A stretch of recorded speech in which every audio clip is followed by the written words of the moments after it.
Family, this video right here is about the science of envy, hate, and jealousy.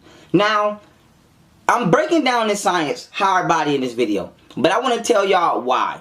It is important to know not just how to deal with a hater, an envious person, or a jealous person. It's important to know why you must avoid them and why they are dangerous. But third, if you are an envious, hateful, or jealous person, it's important to know why you, yes you, with your bitch ass, need to get up off that bullshit. And so, let's just jump right into this, okay? We're going to go into the biological effects, see? Because this is not just mental and spiritual and emotional. This is biochemical as well. And then we're going to go into why envious, haterous, and jealous people go out of their way to do the shit they do. The spiteful shit they do. Let's just jump into it. Now, when you envious, hateful, or jealous of somebody, okay, this increases your heart rate, okay, causing what is known as heart arrhythmia. Now, this is when your heart begins to beat at an irregular rhythm, okay? Now, why is this important? As your heart rate gets up, your blood pressure gets up. This invokes the fight or flight reptilian part of the brain to deal with phenomena on a level of having, anxiety or depression. Okay? So let me give you an example. If you envious, hateful, or jealous of somebody, every time you see them in person, or you see them on the internet, or you see them, shining in their own world, your heart gonna skip a beat. That feeling that you get in your chest as a hater, it's called heart arrhythmia. And so for that quick, that short or long time period, however much you going through what you feel, okay, your body is producing catecholamines, which are adrenaline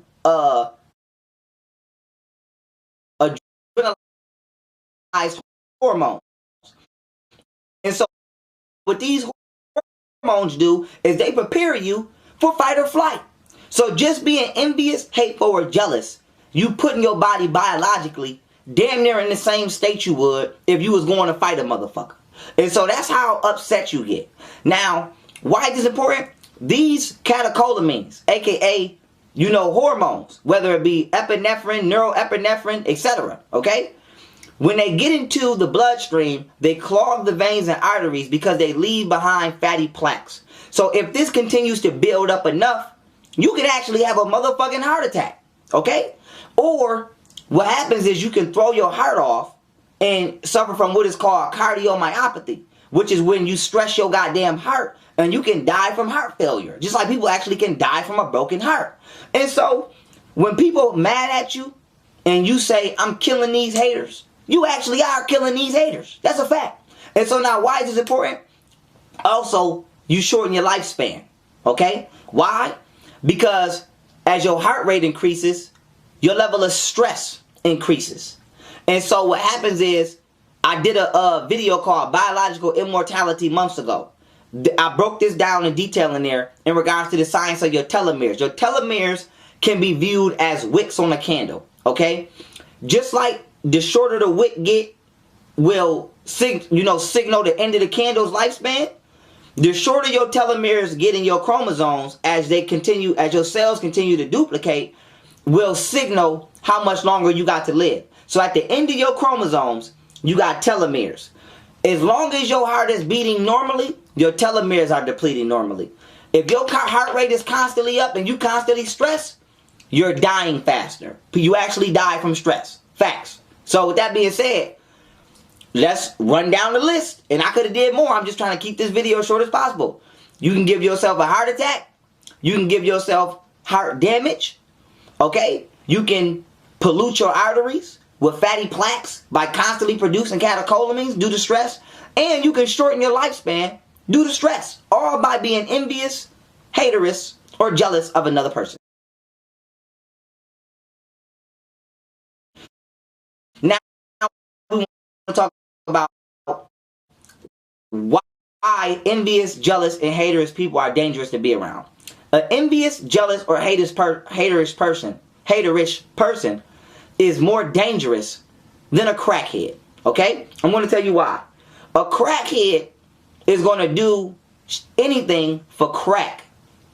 An envious, haterous, or jealous person is going to do anything to satisfy that crave for being rewarded for the way they feel. Now, why is this important? A crackhead doesn't have a target. They just have an addiction.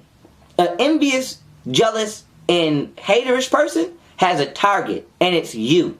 And so now let me tell you biologically why they can't stop themselves from doing spiteful shit to you. Okay? Because you are the crack to the haterish person, and the crack is the crack to the crackhead. Now let me give you an example, right?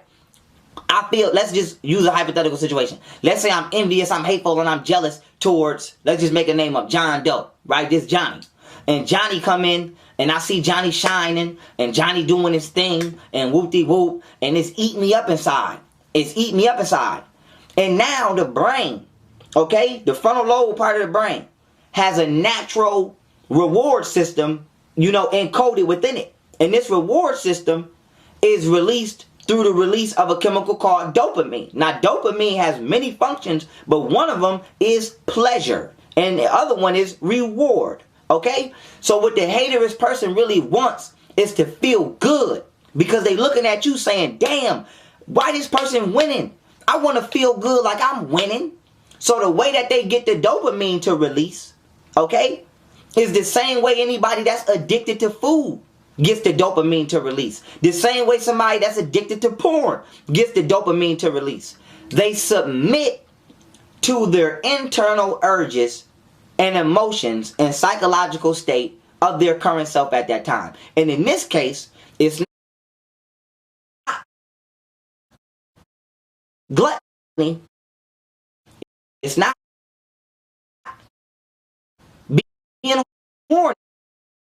It's hate, jealousy, and envy. So a person that's addicted to food will say, damn, let me go eat some food. I ain't even hungry. Person that's addicted to sex will say, damn, I ain't even horny, but I gotta go, try to bust this nut because I just want to feel good. A person that's envious, hater, and jealous, they gonna say, let me do some hateful shit. Let me do some envious shit. Let me do some jealous shit so that I can feel rewarded for the way I feel. Because not only will I feel good about the way I feel, I'll feel justified.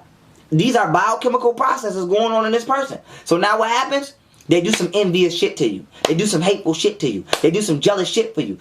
They do some spiteful shit to you. They do some trolling shit to you. Trust me, I know I'm the most trolled nigga on the internet. And so with that being said, the dopamine releases in their brain when they think they got over on you. When they think they snatched the opportunity from you. When they think they hated on you. When they think they shunned you. When they know that you was the talent, but they ignored you and they called the next motherfucker on the list for the interview. Okay? The dopamine releases in their brain and it says, good job, feel good. And not only do they feel good, they feel justified. And the feeling of justification is more dangerous than the feeling of pleasure.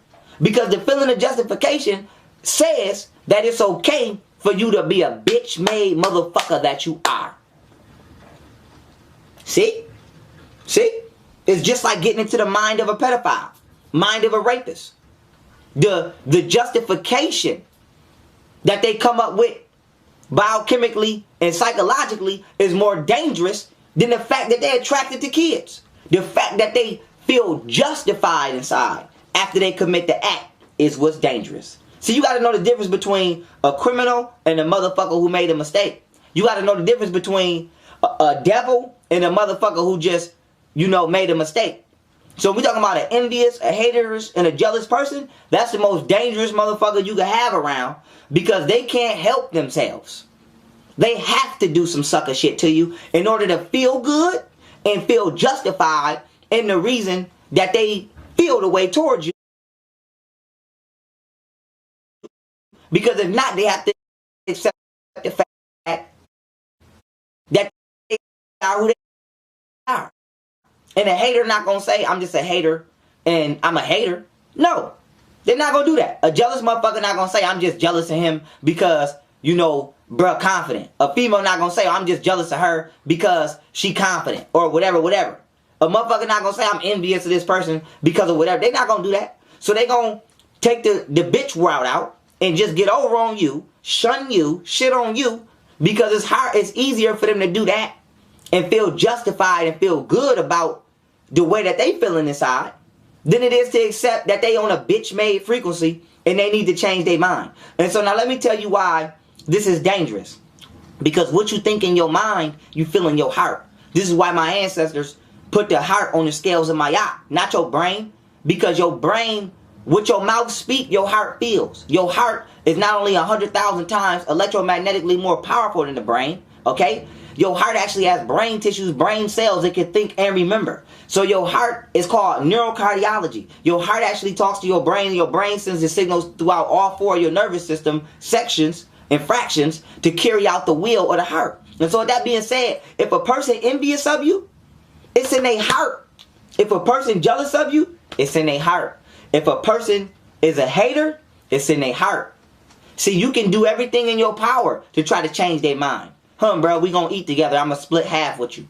Psychologically, yeah, they might say, oh, this dude a real nigga. But emotionally, they hate you. They jealous. They envious. So when people try to downplay the importance of the emotional spectrum, that's the worst thing you can do, because all of your thoughts come from how you feel. Everything you think comes from how you feel. We could both eat ranch. I don't like ranch. You like ranch. Only thing that about ranch that's good or bad as far as the taste is how I feel about it. It don't matter. It don't matter. And so that being said, people are acting off of the thought patterns that they feel right here. And then those thought patterns are being magnified right here, and then they being carried out right here.